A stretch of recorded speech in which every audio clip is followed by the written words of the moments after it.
આજથી 49 વર્ષ પહેલા કટોકટી લાદી દેવામાં આવી હતી. 89.6 FM રેડિયો રાજકોટ તમે સાંભળી રહ્યા છો. દિવ્યાની છું તમારી સાથે. હજુ હમણાં જ મેં આપને વાત કરી હતી કે જે 50 વર્ષ પહેલાની જે વાત છે, કટોકટી લાદી દેવામાં આવી હતી, એ વિશે વિશેષ માહિતી આપવા માટે આરએસએસના પ્રચારક કે જેઓ માત્ર 3 વર્ષના હતા ત્યારથી કે આજ 75 વર્ષના છે ત્યારથી અત્યાર સુધી એમનો એક નિત્યક્રમ રહ્યો છે, એ છે કે આરએસએસ સાથે સંકળાયેલું રહેવું. અરે જેવો વ્યવસાય વકીલ છે અને આ કટોકટીનો જે ઇતિહાસ છે એના સાક્ષી રહી ચૂક્યા છે એવી વ્યક્તિ એટલે કે ગિરીશભાઈ ભટ્ટ, કે જેઓ અત્યારે મારી સાથે છે.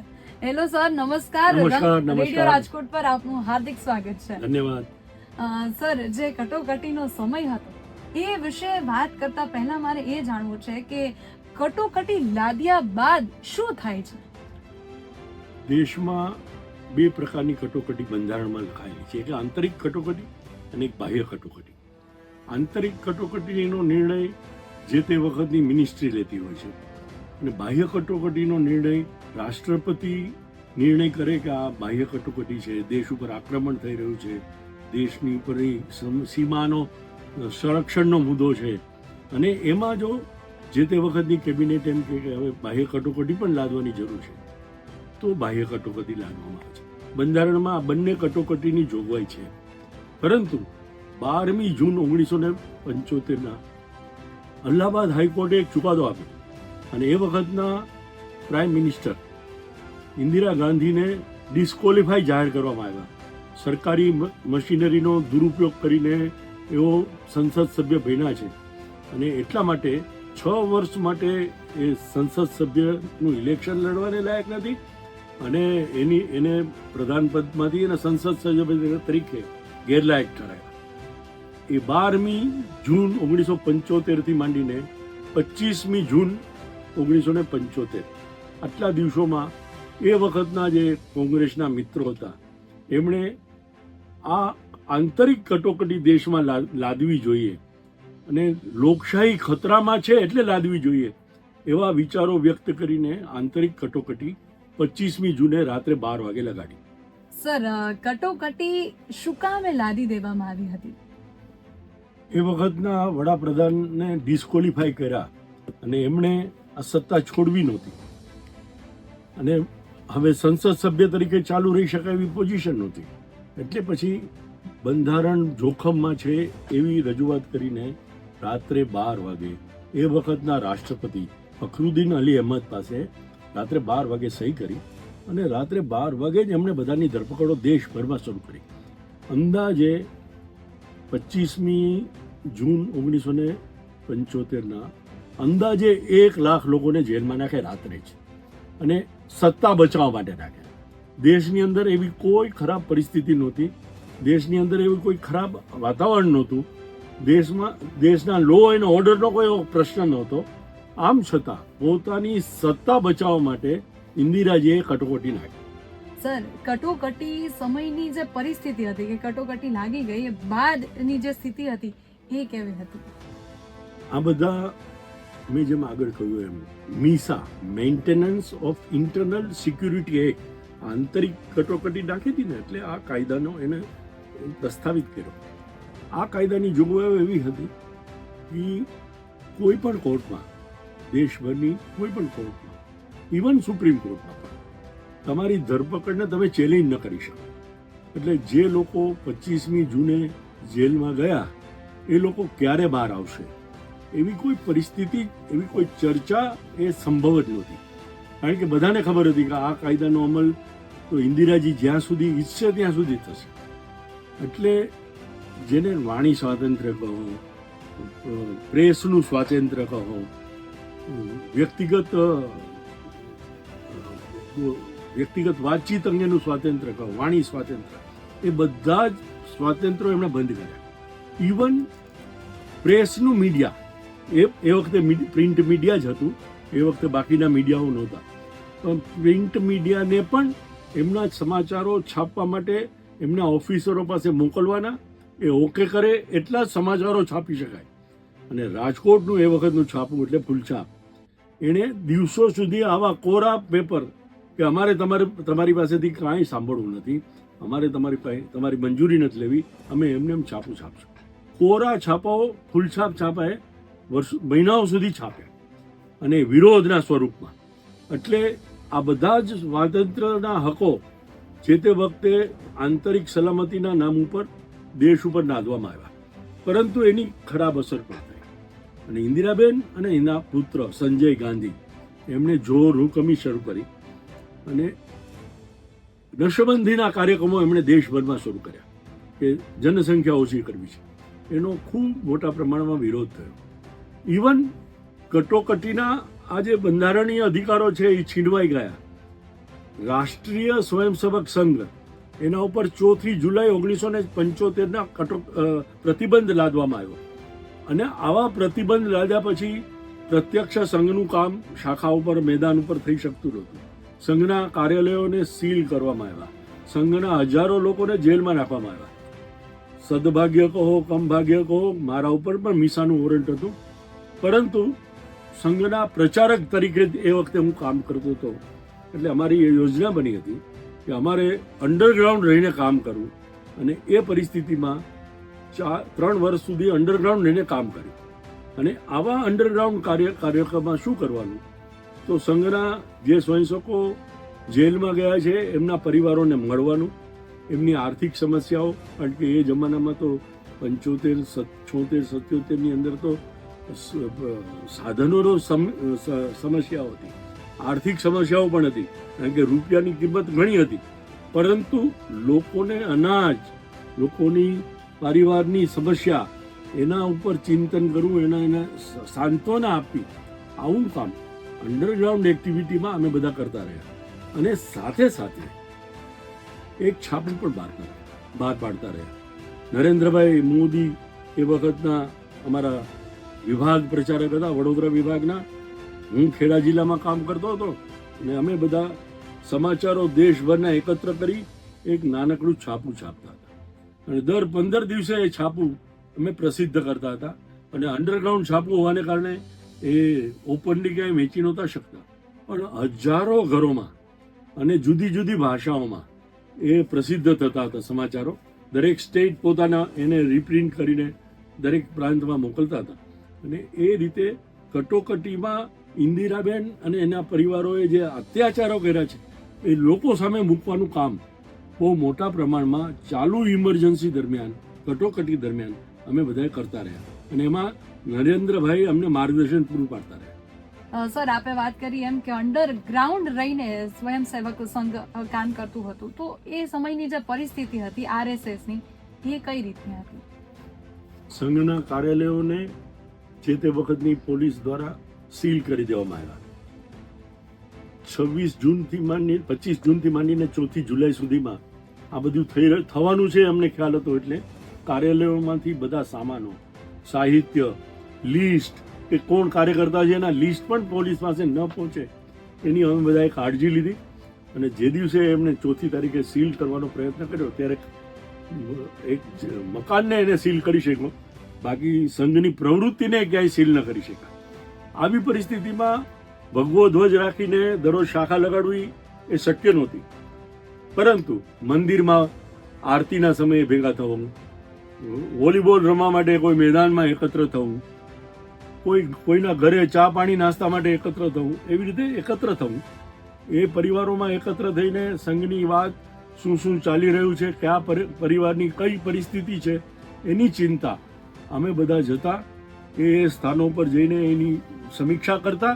અને જે મદદ કરવાની આવશ્યકતા હતી એ બધી જ મદદ અંડરગ્રાઉન્ડ લોકો અને જેના ઉપર મીસાનો કાયદો લાગુ નથી પડ્યો એવા બાકીના લોકો, એ બધા લોકો કરતા હતા. પણ દેશભરમાં ભયનું વાતાવરણ, સ્વયંસેવકોને પણ એટલા ડરાવવામાં આવ્યા કે તમે જો એક્ટિવ રહેશો તો તમને પણ અમે મીસામાં લઈ જશું.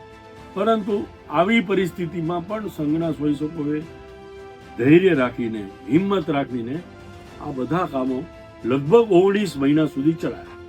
આપના પરિચિતમાં એવા લોકો હોય અને રાજકોટના એવા લોકો હોય કે જેઓએ જેલવાસ ભોગવ્યો હોય, તો એ વિશે માહિતી આપો. રાષ્ટ્રીય સ્વયંસેવક સંઘ ઉપર પ્રતિબંધ મૂક્યો, હમ. પરંતુ વિદ્યાર્થી પરિષદ, મજદૂર સંઘ, બાકીના સંઘની વિચારધારા સાથેના સંગઠનો, એમની સાથે એમને પણ એ લોકોએ જેલમાં નાખ્યા. અને હું એમ અંદાજે કહી શકું કે એ વખતે 100 ની આજુબાજુ કાર્યકર્તાઓ રાજકોટ શહેરના જ, જિલ્લાના નથી કહેતો, શહેરના જ, એ બધા જેલમાં ગયા. સદભાગ્ય કહો કે દુર્ભાગ્ય કહો, મારા પિતાજી કાંતિભાઈ, મારા કાકા યશવંતભાઈ, અનેક લોકો આવી રીતે જેલમાં ગયા. અને સંઘે પણ એવું કહ્યું હતું કે ભાઈ જે લોકો વ્યવસાયી લોકો છે એ લોકો અંડરગ્રાઉન્ડ ન રહે, અંડરગ્રાઉન્ડ લેવાની જરૂર નથી, કારણ કે એ જો હાજર નહીં થાય તો એના પરિવારોને હેરાન કરશે, એની સંપત્તિને એટેચમેન્ટ કરવાની કાર્યવાહી કરશે. એટલે સંઘે પણ એવી યોજના બનાવી કે વ્યવસાયિક કાર્યકર્તાઓ છે, કુટુંબની જેના ઉપર જવાબદારી છે, એવા લોકો વિરોધ કર્યા વગર સરેન્ડર થાય. 5 દિવસ 10 દિવસ આમ તેમ ગયા હશે, પરંતુ અંતે એમને જે જેલમાં મોકલવાના હતા ત્યાં મોકલીને રહ્યા.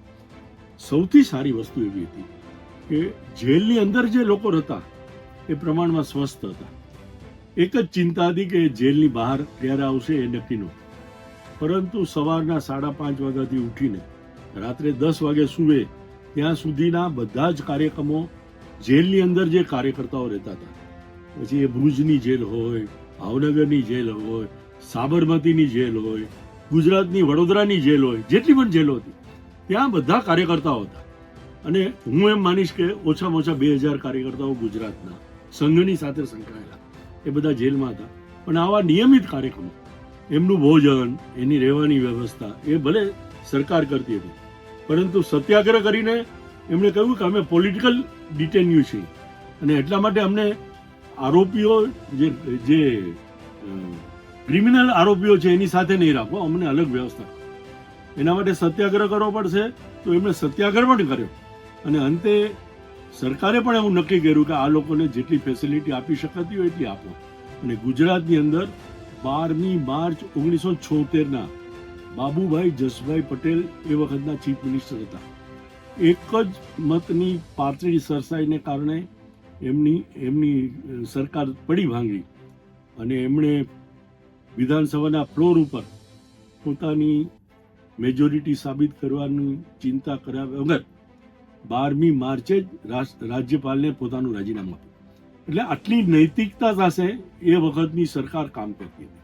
અને એ જ તમે વિચાર કરો કે મેં જેમ હમણાં આગળ કહ્યું એમ કે ઇન્દિરાજીએ પોતાનો વડાપ્રધાન પદ બચાવી રાખવા માટે દેશભરમાં આવી આંતરિક કટોકટી લાદી. સર, એવું મેં સાંભળ્યું છે, એવું કહેવાયું છે કે ત્યારે લોકો ભૂગર્ભમાં રહેતા, તો એ સ્થિતિ કેવી હતી? કઈ રીતે લોકો ભૂગર્ભમાં રહેતા? ભૂગર્ભમાં રહેવાનું એટલે ખાડો ખોદીને અંદર રહેવાનું એવું નહીં, પરંતુ પોલીસ અમને પકડી ન જાય એટલી ચિંતા રાખીને અંડરગ્રાઉન્ડ રહેવાનું. કાર્યકર્તાઓ દ્વારા પણ પોલીસને કોઈ માહિતી ના મળે કે ભાઈ આ અંડરગ્રાઉન્ડ લોકો અહીંયા છે તેમ છે, તો અંડરગ્રાઉન્ડ રહેવાનું અને એવા વિશ્વાસુ કાર્યકર્તાઓના ઘરે જ જવાનું, એમને ત્યાં જ ભોજન. પણ ઘણી વખતે ભોજન પણ ન મળે એવી પરિસ્થિતિ અમારી હતી. અને એટલા જ મેં હમણાં આગળ કહ્યું એમ કે જેલમાં લોકો એને તો 2 ટાઈમ ભોજન ને 2 ટાઈમ નાસ્તો મળતા હતા. અંડરગ્રાઉન્ડ રહેનારા લોકોને જમવાના પણ પ્રશ્ન આવતા હતા. એટલે અમારે ક્યારેક નાસ્તો કરીને અમારો આખો દિવસ પસાર કરવો પડે. કોઈના ઘરે જઈએ તો જમવાનું પૂરું થઈ ગયું હોય ને અમે પહોંચ્યા હોય અને એવી સ્થિતિ હોય કે હવે એને કહી ન શકાય કે અમારે જમવું છે, પણ એની સામે અમને રાત્રે 11 વાગે પણ જમવાનું બનાવીને જમાડનારા અનેક પરિવારો હતા. આમ સંઘના પ્રચારક તરીકે, સંઘના અંડરગ્રાઉન્ડ કાર્યકર્તા તરીકે અનેક પરિવારોએ અમારી ચિંતા કરી. આ સંઘની દ્રષ્ટિથી વાત થઈ. પરંતુ બાકીનો જે સમાજ, એમાં એવી વાત ઊભી કરવામાં આવી કે કટોકટીને કારણે દેશમાં આખું પરિવર્તન આવી ગયું છે. જેમ કે રેલવે છે એ કલાકો સુધી મોડી દોડતી હતી, તો એ નિયમિત દોડવા માંડી. 10:20 કે 10:40 કર્મચારીએ ઓફિસમાં આવી જવાનું અને મોડ આવે તો એની રજા કપાઈ જાય. આવું ભયના વાતાવરણ પણ એમણે ઊભું કર્યું હતું અને એના કારણે લોકો નિયમિત થઈ ગયા. એની એક સાઈડ ઇફેક્ટ જે છે એ આવી જબરદસ્તીના આધાર ઉપર અમારા ઉપર આ નિયમ પાલન કરવામાં આવે છે, એની પણ એક ખરાબ અસર થઈ. અને એ બંને સ્તર કે સામાન્ય પ્રજા ત્રાસી ગઈ અને જે લોકો અંડરગ્રાઉન્ડ હતા એ તો કરતા જ રહ્યા, પણ જેલના લોકોને પણ અંડરગ્રાઉન્ડ જે એક્ટિવિટી ચાલતી હતી એની માહિતી પડતી હતી, અને એના કારણે એમનો જુસ્સો, અંદર જેલમાં જે લોકો હતા એનો પણ જુસ્સો એટલો જ જબરદસ્ત હતો અને એ ખૂબ ઉપયોગી બન્યો. એના જુસ્સાને વધારવા માટે અંડરગ્રાઉન્ડ એક્ટિવિટી પણ અમારી ઉપયોગી બની, એનો અમને આનંદ છે. સર, કટોકટી વિરુદ્ધ જન આંદોલનો પણ થયા હતા એવું પણ કહેવાય છે, તો એ સ્થિતિ વિશે મને થોડી માહિતી આપો. રાષ્ટ્રીય સ્વયંસેવક સંઘે તો દેશભરમાં ડિફેન્સ ઓફ ઇન્ડિયા રૂલ, જે મિસા છે એવો એક ડિફેન્સ ઓફ ઇન્ડિયા રૂલ્સ છે, જેમાં બેલની જોગવાઈ છે. એના વિરુદ્ધમાં ખૂબ દેશભરની દરેક પ્રદેશોમાં આંદોલનો થયા. સંઘના લોકો પણ જોડાણા, અને જે બાકીની પાર્ટીઓ છે, ઉદાહરણ તરીકે પ્રજા સમાજવાદી પાર્ટી, પછી બાકીની પાર્ટીઓ, કોમ્યુનિસ્ટ સિવાયની જે વિચારધારાના લોકો છે, ઇવન આપણે મહારાષ્ટ્રની વાત કરવી હશે તો શિવસેના, આ બધા લોકોએ એમનો વિરોધ કરીને પ્રતિકાત્મક રીતે સત્યાગ્રહ કરીને બધા જેલમાં ગયા. અને જે તે વખતે કોર્ટે ડિફેન્સ ઓફ ઇન્ડિયા રૂલ્સ નીચે 10 દિવસ 15 દિવસ એવી સજાઓ કરી અને પછી જેલની બહાર કર્યા. આવું આંદોલન દેશભરમાં ચાલ્યું. ગુજરાતમાં પણ આવું આંદોલન થયું, પણ ગુજરાતની અંદર ડિફેન્સ ઓફ ઇન્ડિયા રૂલ્સ નીચે પકડ્યા પછી તરત જ જામીન મળી જાય એવી વ્યવસ્થા પણ એ વખતનું જે ન્યાયતંત્ર હતું એણે કરી હતી. અને ઘણા લોકો સત્યાગ્રહ કરીને પણ જેલમાં ગયા, પણ ઘણા લોકોને બેલ પણ મળી ગયા અને એ લોકો જેલની બહાર પણ રહ્યા. તો આ બધા આંદોલનોના કારણે દેશભરમાં એક વાતાવરણ કટોકટીની વિરુદ્ધનું એ જબરદસ્ત ઊભું થયું. 19 મહિના પછી જ્યારે જાન્યુઆરી 77માં ઇન્દિરાજીએ જ્યારે ઇલેક્શન ડિક્લેર કર્યું અને 21મી માર્ચ 1977ના જ્યારે એનું રિઝલ્ટ આવ્યું, ત્યારે અત્યારે જેમ કહેવાય છે ને કે 400 પાર, એમ એ વખતે જનતા પાર્ટી, જયપ્રકાશ નારાયણજીએ આખી બધા જ વિરોધ પક્ષના લોકોને એકત્ર કર્યા. હજારો બહેનોએ જાહેર સભામાં પોતાના કંગન, પોતાનું મંગલસૂત્ર આ અર્પણ કર્યું અને એમને કીધું કે આ પૈસાનો ઉપયોગ તમારે જ્યાં ઇલેક્શન લડવા કરવો હોય તે કરો. અને એના પરિણામ સ્વરૂપ 21મી માર્ચે જ્યારે પરિણામ આવ્યું 77ના, ત્યારે 400થી પણ વધારે સીટો લઈને જનતા પાર્ટી જીતી. મોરારજીભાઈ દેસાઈ એ વખતે વડાપ્રધાન બન્યા અને એમણે પહેલું જ કામ આંતરિક કટોકટી રદ કરવા માટેનું કર્યું અને બંધારણમાંથી આ આંતરિક કટોકટીને રદ કરવાને આખી પ્રયત્ન કર્યો અને સફળ થયા. તો આવો એક સંઘર્ષમય 19 મહિનાનો આખો ઇતિહાસ, એ જબરદસ્ત ઇતિહાસ છે. મારાથી શક્ય એટલા ટૂંકમાં આપણે બધાને મેં આ માહિતી આપી.